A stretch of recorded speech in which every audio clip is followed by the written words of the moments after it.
இப்போ ரீசெண்டாக நிறையா காமெடியெலாம் நடக்குதுல்ல. ஸ்டாலின் சாரும் இந்த மற்றும் பலரும் ஒன்றா சேர்ந்துக்கிட்டு இந்த கருத்து கணிப்புன்ற பேரில் நிறைய அந்த கடுப்பில் விட்ட கணிப்பெல்லாம் விட்டுக்கிட்டு இருக்காங்க. அதில் திமுக 300 சீட்டு ஜெயிக்குமா, மற்றும் பலர் 700 சீட்டு ஜெயிக்குமா? யோ, எங்கேயா இருக்கு இத்தனை சீட்டு? குருட்டா மேட்டுக்கு சும்மா அடிச்சு விடுறது, ஒரு தில்லமுள்ளுக்கு ஒரு அளவே இல்லை. 40 வயசுக்குள்ளே இருக்கிறவங்க மட்டும்தான் விஜய்க்கு ஓட்டு போடுவாங்களாம். 50 வயசுக்குள்ளே இருக்கிறவங்க மட்டும்தான் இந்த விஜய்க்கு போனா போதுன்னு ஓட்டு போடுவாங்களாம். இந்த 40 வயசுக்குள்ளே இருக்கிறாங்களா இந்த ஓட்டர்ஸ், அவங்களாம் ரொம்ப கம்மியா. ஆனால் இந்த 50லேருந்து 80 வயசு வரைக்கும் இருக்கிறாங்களே அந்த ஓட்டர்ஸ் ரொம்ப ஜாஸ்தியா. ஆனால் அவங்க யாரும் விஜய்க்கு ஓட்டு போட மாட்டாங்களாம்.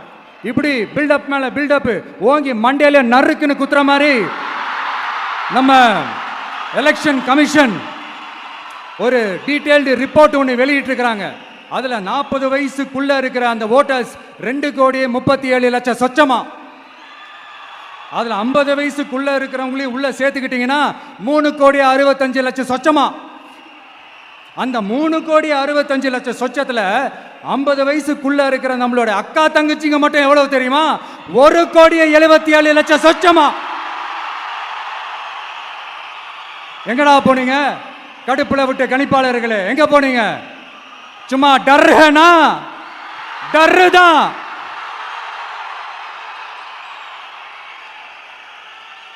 இந்த கடுப்புல விட்ட கணிப்பாளர்களுக்கு ஒரே ஒரு கேள்வி. இந்த 60 வயசு மேல இருக்கிறவங்க, இந்த 70-80 வயசுல இருக்கிற என்னுடைய அம்மா, பாட்டி, அப்பா, தாத்தா, இவங்க எல்லாரும் நம்ம வீட்டு புள்ள விஜய், நம்ம வீட்டு புள்ள விஜி அப்படின்னு சொல்றதெல்லாம் உங்க காதுல விழலையோ? இந்த உண்மையெல்லாம் வெளியில சொல்லிராதன்ட்டு 2 பேரும் நல்லா கவனிச்சு அமிச்சாங்களோ?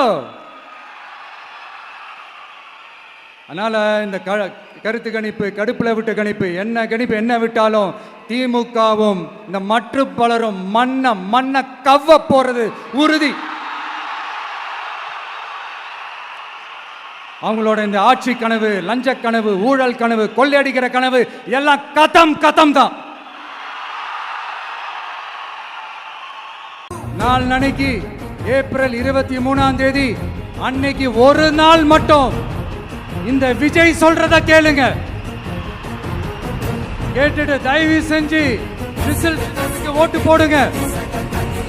அடுத்து வர 5 வருஷம், அது என்ன 5 வருஷம், அடுத்து வர எல்லா வருஷமும் நீங்க சொல்றத நான் கேட்கிறேன், நீங்க சொல்றத இந்த விஜய் கேட்பான்.